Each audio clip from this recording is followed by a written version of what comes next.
Subscribe कीजिए काबूम takes channel को और बेल आइकन को दबाइए हमारे लेटेस्ट वीडियो सबसे पहले देखने के लिए।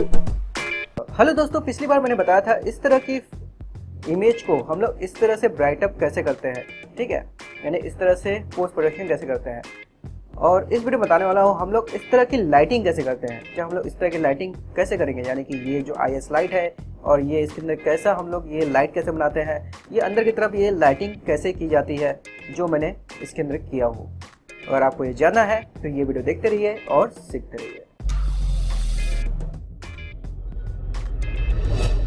इस तरह से लाइटिंग करने के लिए मैंने इसका फाइल भी यहाँ पर ओपन कर दिया हो। यहाँ पर देख सकते हो कि मैं इधर पे पहले जैसे मैंने सेटिंग किया था वैसे वैसे रखा हूँ। फिर आपको मैं इसमें बताऊँगा कि मैंने इसमें क्या क्या चीज़ें की है कि इस तरह का आउटपुट आया था, ठीक है, यानी कि जो ये आउटपुट हम लोग को मिला था इस तरह से। ये काफ़ी डल है, फिर मैंने इसके ऊपर वीडियो बनाया था इसके पोस्ट प्रोडक्शन के ऊपर, जो आपने देखा नहीं होगा। अगर नहीं देखा हो तो ये post production easy photo shop post production करके नाम होगा उसमें। अगर आपने नहीं देखा होगा तो वो आप यहाँ पर आई बटन में क्लिक करके वहाँ से आप देख सकते हो।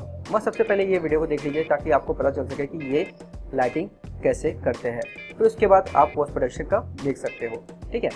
तो अभी हम लोग देखते हैं कि ये लाइटिंग हम लोग कैसे करेंगे, यानी कि ये जो लाइटिंग होती है IS लाइटिंग, और ये जो मैंने ये सीलिंग बनाया हूँ, ये कैसे मैं सीलिंग बनाया हूँ, और इतना ये ब्राइटअप कैसे हो रहा है, इतना यानी कि इतना कम से कम इतना लाइटिंग कैसे आ रही है, इसके अंदर जो लाइटिंग है वो मैंने कैसे क्रिएट की है, ठीक है। तो फिर चलो, तो अभी इसके अंदर सबसे पहले तो इधर पे आपको पूरा मैं सीन बता दूं कि ये सीन आखिर में है कैसा। ये सीन अगर आप देखेंगे ये देख सकते हो, ये इधर पे है ग्लास और इधर पे है ये छोटा सा एक ऑफिस जैसा रूम है, ठीक है। इधर पे छोटे से बैठने के लिए है सिटिंग्स है, यानी कि जो भी काम करने वाले रहते हैं वर्क स्टेशन टाइप का है यहाँ पर, ठीक है। तो अभी यहाँ पर आप देख सकते हो मैंने बाहर भी थोड़ी बहुत लाइटिंग की है, उसका भी इफेक्ट अंदर की तरफ पड़ रहा है। अगर आप सीन में अगर आप देखेंगे, जैसे मैं आपको सीन में दिखाऊँ, ये देखिए यहाँ पर जो थोड़ी बहुत लाइटिंग है इसकी भी लाइटिंग यहाँ पर आ रही है, इसकी भी लाइटिंग थोड़ी बहुत अंदर भी आ रही है, ठीक है। जो भी हम लोग लाइटिंग यहाँ पर करके रखे हैं वो लाइटिंग इसके ऊपर भी इफेक्ट कर रही है। अगर ये लाइटिंग यहाँ पर बाहर की तरफ लाइटिंग आप कुछ करोगे नहीं, सिर्फ अंदर की तरफ करोगे, तो फिर बाहर का जो लाइटिंग का जो इफेक्ट, जो रियल इफेक्ट आता है वो नहीं आ पाएगा, ठीक है। अगर आप बोलोगे मैं बाहर का लाइटिंग नहीं करूँगा, सिर्फ अंदर का करूँगा, क्योंकि ये ग्लास है, अगर ये पूरा पैक रहता तो चलो ठीक है, बाहर की लाइटिंग की ज़रूरत नहीं पड़ती, ठीक है। अभी यहाँ पर आप देख सकते हो कि ये ग्लास है, तो इधर पे जो भी आप लाइटिंग करोगे उसका भी इफेक्ट ये अंदर की सीन को पड़ेगा। अब इसके अंदर जो आपको बता दूँ, ये जो IS लाइट है उसको मैंने कैसे बनाया हूँ, सबसे पहले इसके ऊपर क्लोजअप में चलते हैं, ठीक है। अब इसके अंदर मैंने इसको कैसे, ये तो क्या है कि मेरे पास एक मॉडल था ये लाइट का, ये सिंपल सा मॉडल है। मेन चीज़ है जो ये पॉइंट है, इसको बोलते हैं IS लाइट। IS लाइट के ऊपर भी मैंने बहुत सारी वीडियो बनाई है, अगर आपने वो नहीं देखा इधर पे आई बटन पे आप क्लिक करके देख सकते हो कि कौन कौन सी टाइप की IS लाइट होती है, उसको IS लाइट को कहाँ से डाउनलोड करते हैं, वो भी सारी चीज़ें डिटेल में बता दिया हूँ इधर पे मैं बता देता हूँ कि इधर पे कैसे मैंने IS लाइट को सेट किया हूँ, कौन से नंबर का IS लाइट दिया हूँ यहाँ पर, ठीक है, कितना अमाउंट रखा हूँ, आपको यहाँ पर पता चल जाएगा। इधर पे आपको दिखाऊँ, जैसे कि इसके अंदर मैंने थोड़ा सा एक लाइट मटेरियल दिया हूँ ताकि वो दिखे कि वहाँ पर चमक रहा है, ठीक है, यानी कि जो इधर पे जो येलो जैसा दिख रहा है आपको अंदर की तरफ, इससे कोई इतना इफेक्ट नहीं होता है। मेन इफेक्ट हो रहा है आपका ये IS लाइट से, ये सिर्फ देखने के लिए है कि यहाँ पर कुछ लाइट चमक रहा है, ठीक है, सिर्फ येलो लाइट देखने के लिए। इसको मैं अपने मटेरियल एडिटर से आपको दिखाता हूँ, यहाँ पर पिक करके ये देख सकते हो मैंने इधर पे लाइट मटेरियल, इसके अंदर लाइट मटेरियल दिया, बाकी जो इसके बाहर के बाउंड्रीज वगैरह है वो नॉर्मल ऑब्जेक्ट्स कलर ही है, ठीक है, नॉर्मल, यानी कि मैंने इसको थोड़ा सा वो दिया हूँ बोले तो मेटल इफेक्ट इसके बाजू के बाउंड्री को, और ये जो अंदर का है इसको मैं दे दिया हूँ लाइट मटेरियल। इसमें ज़्यादा अमाउंट नहीं रखा, सिर्फ 1 रखा हूँ। 1 इसलिए क्योंकि जैसे मैं यूज़ कर रहा हूँ नॉर्मल कैमरा में मैं रेंडर कर रहा हूँ, तो उसकी वजह से मैं 1 रखा। अगर मेरा वीरे फिजिकल कैमरा होता तो उसकी जगह पे हम लोग रख सकते थे 30 के ऊपर उसका नॉर्मल होता है, ठीक है, 30 उसका नॉर्मल होता है वीरे कैमरा में। और अगर आप ले रहे हो नॉर्मल कैमरा, यानी कि नॉर्मल जो कैमरा होता है उसके अंदर आपको 1 ही रखना है। वैसे तो फिलहाल तो वीरे कैमरा अभी फिजिकल कैमरा जो हम लोग को मिलता है इसके अंदर वे नॉर्मल ही होता है, ठीक है, उसके अंदर 1 ही रखना चाहिए, 1 ही अमाउंट काफ़ी होता है। हम लोग 3D Max 2019 में या 18 में यूज़ करते हैं, ठीक है। पहले पुराने वर्जन में जो 14 में होता था, 15 में होता था, उसके फिजिकल कैमरा में हम लोग को 30 करना पड़ता था। यानी कि उसकी अमाउंट बढ़ानी पड़ती है, तब जाके इसके अंदर हम लोग को शो होता, नहीं तो क्या ब्लैक ब्लैक आता था। ठीक है, तो अभी इसके अंदर अभी आगे देखते हैं। अभी ये जो है IS लाइट में मैंने अमाउंट क्या दिया हूँ, उसका जो नंबर है वो आप देख सकते हो। ठीक है, ये IS लाइट का एक बंडल होता है, वो बंडल भी मैं आपको इस वीडियो के डिस्क्रिप्शन में लिंक पे दे दूंगा, या फिर इधर मैं अलग से एक वीडियो बनाया हूँ उसके बारे में। उसके अंदर आपको IS लाइट कहाँ से डाउनलोड करना है, इस तरह के IS लाइट, उसके अंदर 1 से लेके कुछ 32 तक के IS लाइट के पूरे कलेक्शन है। ठीक है, तो उसके अंदर से नंबर 14 वाला IS लाइट मैंने यूज़ किया हूँ। फिलहाल तो मैंने उसको अलग से कॉपी करके एक टेक्सचर के अंदर उधर से मैंने पिक करके इसको यूज़ किया हूँ। तो बाकी तो उसका बंडल अगर आपको मैं दिखाऊँ तो एक मिनट, ये मेरा है IS लाइट का बंडल। ये काफ़ी छोटा फाइल है, बहुत ही छोटा फाइल है। आप नेट पे भी डाउनलोड करोगे नाइस IS लाइट कलेक्शन, तो ये पूरा आपको एक कलेक्शन मिल जाता है, नेट पे भी आप डाउनलोड करके आ सकते हैं। 30 लाइट्स है, उसमें से मैं इधर पे यूज़ किया हूँ 40 नंबर का IS लाइट की फ़ाइल आपको इसके अंदर मिल जाती है। यहाँ पर देखो नंबर 40, तो यही 40 नंबर का IS लाइट मैंने यूज़ किया हूँ अपने इस सीन में। ठीक है, इस सीन में ये IS लाइट को यूज़ किया हूँ। इसका जो पावर हम लोग को डिफ़ॉल्ट मिलता है, वही पावर मैंने उसको ही मैंने काट दिया हूँ लगभग 20% से। अगर मैं ये पावर को नहीं काटूँगा तो ये काफ़ी ज़्यादा ही लाइट बहुत ज़्यादा फेंकेगा। तो मेरे को ज़्यादा लाइट क्यों नहीं चाहिए, क्योंकि मैं बाकी काम करने वाला हूँ पोस्ट प्रोडक्शन में। क्योंकि मैं लाइट कम क्यों रखता हूँ अपने सीन में, ताकि मेरे को पोस्ट प्रोडक्शन में ज़्यादा कंट्रोल मिले। नहीं तो क्या है कि ज़्यादा हम लोग लाइट यहाँ पर रख देंगे तो अपना जो ऑब्जेक्ट है काफ़ी ज़्यादा बर्नआउट होने लगेगा। ठीक है, तो इसलिए हम लोग क्या करते हैं, जो मैं काम करता हूँ मेरे हिसाब से, मैं अपना जो लाइट है उसको कम करके रखता हूँ जितना मेरे को चाहिए। क्योंकि जितना मेरे को सिर्फ चाहिए अपने सीन में ये इफ़ेक्ट आने तक का, यानी कि सिर्फ मेरे को ये इफ़ेक्ट चाहिए जो IS लाइट से ये जो इफ़ेक्ट आता है हल्का सा। अगर मेरे को ज़्यादा और भी बर्नआउट होता हुआ लाइट चाहिए IS लाइट का इफ़ेक्ट, तो उसका मैं थोड़ा सा और भी बढ़ा देता हूँ। अगर मेरे को और भी पावर चाहिए तो मैं यहाँ से और भी बढ़ा देता हूँ, 30 कर देता हूँ, 50 कर देता हूँ। तो इससे क्या थोड़ा और भी इफ़ेक्ट ज़्यादा जाता है। अगर मैं ये यहाँ पर देखूँ, मैंने यहाँ पर मार्क करें, क्योंकि डिफ़ॉल्ट हम लोग जब जैसे ही लोड करेंगे तो ये ऐसा हो जाएगा। ठीक है, अभी मैं आपको दिखाऊँ, जैसे कि मैं इसको लोड किया अपने IS लाइट को। ठीक है, तो डिफ़ॉल्ट हम लोग का यही सेटिंग रहता है। फिर इसके अंदर नीचे की तरफ आता है डीमिंग। ठीक है, डीमिंग आता है इधर पे, परसेंटेज के हिसाब से हम लोग उसको कम कर सकते हैं। अब मेरे को इधर पे डिफ़ॉल्ट आपको देखने मिलेगा यहाँ पर 100%। ठीक है, उसके हिसाब से आपको 50% अपने लाइट को काटना है यानी कम करना है, या फिर आपके लाइट को आपको बढ़ाना है यानी डबल करना है, या फिर इसको 300% यानी कि तिगुना बड़ा हो गया। अभी ये तिगुना ज़्यादा लाइट आएगी, तो इसको मैं 20%, ये मैं परसेंटेज के हिसाब से क्यों लेता हूँ, क्योंकि हम लोग को अगर मैं यहाँ पर यूज़ करता हूँ अपना लाइट ट्रेसर, ठीक है, लाइट लिस्टर, सॉरी, अपना मैं यूज़ करता हूँ लाइट लिस्टर। तो अभी यहाँ पर आप देख सकते हो कि इधर पे लाइट लिस्टर में जो भी मैं सेलेक्ट करके रखता हूँ IS लाइट, इसके अंदर वहाँ के परसेंटेज दिखाता है। तो उससे मेरे को पता चलता है कि मैंने यहाँ पर कितना, यहाँ से मैं डायरेक्टली अपने यहाँ पर मैं मार्क करके रखता हूँ कि मैं यहाँ पर डायरेक्टली मैं अपने लाइट को कम ज़्यादा कर सकता हूँ। जैसे कि मेरे को चाहिए 50, तो मैं फटाक से, मेरे को लाइट की सेलेक्ट करने की जरूरत नहीं है, मैं बिना सेलेक्ट किए ही अपने लाइट को यहाँ से ही चेंज कर सकता हूँ। ये लाइट लिस्टर का लाइटिंग में बहुत ज़्यादा काम आता है, बहुत ही ज़्यादा ईजी पड़ जाता है अपने लाइटिंग को सेट करना। यानी कि सब लाइट को एक साथ में सेलेक्ट करने की बजाय इधर पे डायरेक्टली हम लोग यहाँ पर लाइट लिस्टर में जाके लाइट को आसानी से सिलेक्ट कर सकते हैं। जिस भी लाइट को मैं यहाँ पर सिलेक्ट करूँगा वो लाइट यहाँ पर सिलेक्ट हो जाएगी। जैसे कि आपको दिखाता हूँ, जैसे कि यहाँ पर मैं क्लिक करता हूँ लाइट लिस्टर में जाके, फिर ये लाइट लिस्टर, यहाँ पर आपको इस तरह का टूल बार आपको मिला होगा। अगर नहीं है आपके पास टूल बार इस तरह का, आप नॉर्मल वीरे यानी कि पुराना वीरे यूज़ कर रहे हैं, या अभी लेटेस्ट वीरे में ये दिख रहा है, यहाँ पर अलग से आइकॉन आ जाता है। अभी ये पुराने वीरे में कहाँ से आपको मिलेगा, आपको जाना होगा व्यू में, सॉरी टूल बार में, इधर पे आता है लाइट लिस्टर, इधर वीरे लाइट लिस्टर ही मिल जाएगा लाइट लिस्टर में। अगर आपके पास वीरे लाइट लिस्टर नहीं आता, नॉर्मल लाइट लिस्टर में भी देख सकते हो। इधर पे आपको यहाँ पर all light, general setting, all light, selected light, यानी जो भी आप लाइट सेलेक्ट करके रखो वही दिखना चाहिए, तो वो आप ऐसे कर सकते हो। तो ऑल लाइट पे मैंने सेलेक्ट किया, तो जो भी लाइट्स हैं वो मेरे को दिख रही है जो मैंने सेलेक्ट करके रखा हूँ। ठीक है, फिलहाल तो अगर आपका पुराना वर्जन तो उसमें आपको दिख जाएगा, सबके सब लाइट नज़र आ जाएंगी, नो प्रॉब्लम। अभी ये क्या है कि इसका वीरे लाइट और लिस्टर और नॉर्मल लाइट के लिए नॉर्मल लाइट लिस्टर दिया हुआ है। ठीक है, तो अभी यहाँ पर आप देख सकते हो मैंने इधर पे इसको ये लाइट लिस्टर को सिलेक्ट किया हो। ये देखिए ये पूरा लाइट साथ में सिलेक्ट हो गया, क्योंकि ये सारी लाइट एक ही स्टेंस है। अगर मैं एक और लाइट को सिलेक्ट करता हूँ, जैसे कि मैं सिलेक्ट करता हूँ इस लाइट को, ये देखिए ये लाइट को सिलेक्ट किया, ये इसके पीछे का लाइट है। यानी कि इसके जो मैंने जो इसके अंदर दिया था लाइट, अपने स्टोरेज के अंदर जो इनडायरेक्ट लाइट दिया था, यानी कि अंदर की जो होती है एलईडी लाइट दिया था मैंने, तो उसको मैं यहाँ से डायरेक्टली सिलेक्ट, यहाँ से मैं अपनी लाइट को कम ज़्यादा कर सकता हूँ, बढ़ा सकता हूँ, घटा सकता हूँ, यानी मेरे को और भी बढ़ाना था वो भी कर सकता हूँ। फिलहाल तो मेरा 9 था, मैं 9 ही रखा हूँ, ठीक है। तो इस तरह से हम लोग लाइट को सिलेक्ट करने में काफ़ी आसानी हो जाती है।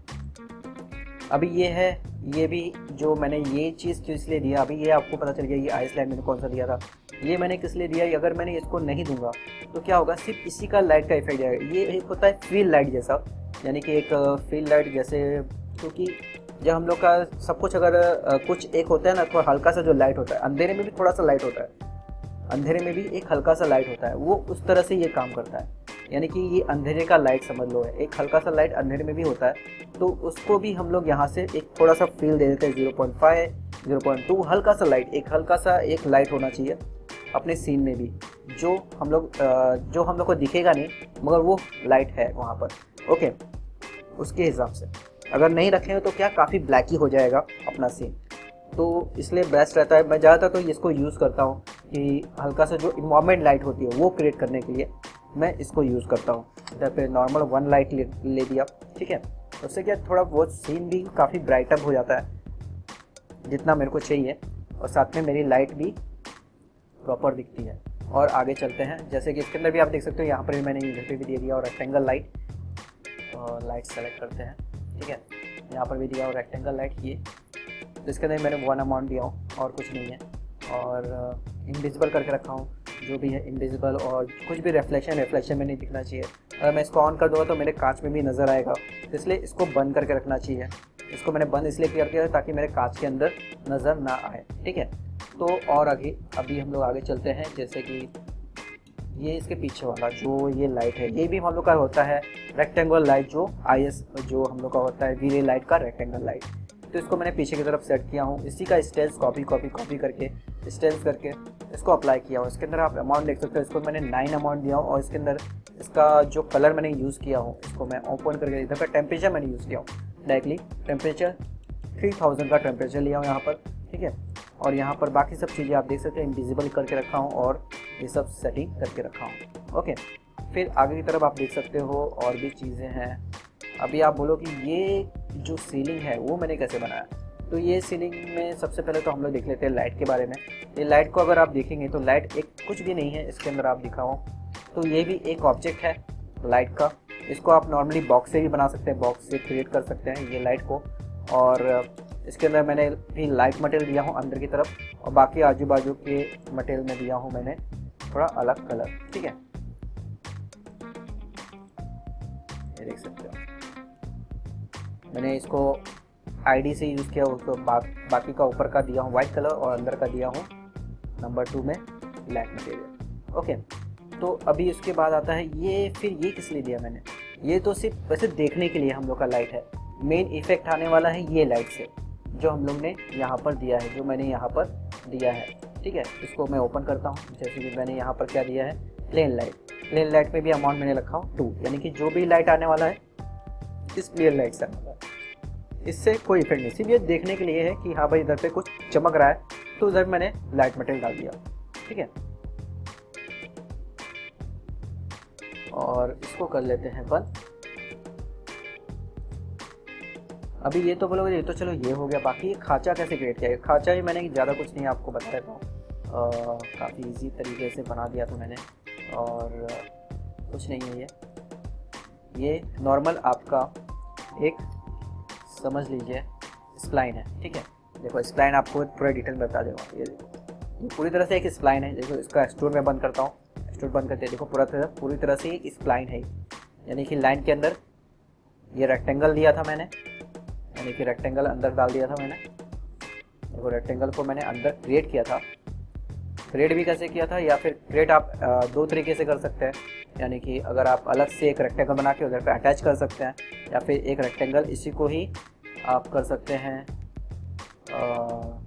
स्केल के ज़रिए कम किया मैंने। देखो एक और रेक्टेंगल अंदर क्रिएट हो गया, ठीक है। तो रेक्टेंगल के अंदर रेक्टेंगल बन गया, तो इस तरह से रेक्टेंगल क्रिएट कर सकते हैं। अभी मैं एक और मैं इसके अंदर बॉक्स बनाता हूँ। एक बीच में एक और बनाता हूँ तो आपको पता चल जाएगा। एक देखो ऐसे मैंने क्रिएट किया तो स्केल से थोड़ा मैंने छोटा कर लिया, ठीक है। अभी मैं जो भी अभी एक्सट्रूड करूँगा तो क्या होगा, बीच वाला भी कट जाएगा, देखिए इस तरह से कट गया, ठीक है। अभी बोलोगे पीछे ब्लैक जैसा एक अलग सा नॉर्मल सा प्लेन है और कुछ नहीं है, बीच में एक अलग से एक छोटा सा प्लेन डाल के रखा हूँ ताकि वो ब्लैक बैकग्राउंड नजर आए, ठीक है। तो उस जगह पे मैंने ऐसा ही यूज़ किया हूँ और इसको मैं फिर से ओपन कर देता हूँ। अभी ये बेकार का मैंने एक क्रिएट किया था, इसको मैं कर देता हूँ अनडू, ठीक है। ये हो गया अनडू और डिलीट हो गया और इसको कर देता, और इस तरह से मेरा ये सीलिंग लाइट भी क्रिएट हुआ है, ठीक है। बाकी सब तो जो ये ऑब्जेक्ट्स है ये सब आपके पास रेडीमेड ऑब्जेक्ट होने चाहिए। थोड़ा आपके पास जो भी ऑब्जेक्ट हो वो काफ़ी अच्छी क्वालिटी का ऑब्जेक्ट होना चाहिए, और आपके पास अच्छी क्वालिटी का ऑब्जेक्ट नहीं है, अच्छा मटेरियल अप्लाई नहीं है, अच्छी तरह के मॉडल नहीं है, यानी कि ये सब जो आप बॉक्स रखते हैं वो अच्छी तरह के नहीं है, तो फिर आप लाइटिंग कैसा भी करोगे तो वो फिर आपको रियल नहीं लगेगा। अगर आपका पूरा कार्टून जैसा दिखने वाला चेयर है, कार्टून जैसा दिखने वाला बुक्स है, और जो प्रॉक्स आप डाल रहे हो उसके मटेरियल भी रियल नहीं है, तो फिर वो रियल नज़र कैसे आएगा, ठीक है। तो आपके जो ऑब्जेक्ट आप क्रिएट कर रहे हो, बना रहे हो, जो प्रॉक्स आप डाल रहे हो, काफ़ी अच्छी क्वालिटी के प्रॉक्स होने चाहिए, तो फिर वो आपका जो फील है, जो रियल जैसा फील आता है वो तभी आएगा, ठीक है।